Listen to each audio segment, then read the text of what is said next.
Hello friends, in today's video I'm gonna be walking through how much does it cost to use Shopify.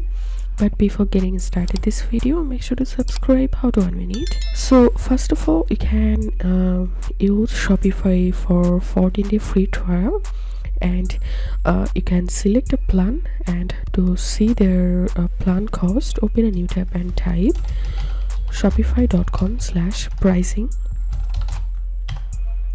and you will directly jump into Shopify pricing page.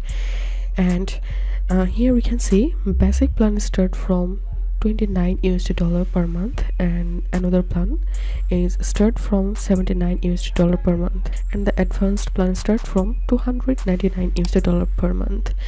So you can select a package from this list, and to see more information about these 3 packages, you can click on show more features. If you think to see more Shopify videos, please check the links and descriptions. If this video helped you, give a thumbs up and please consider subscribe. How to 1 minute. Thank you for watching.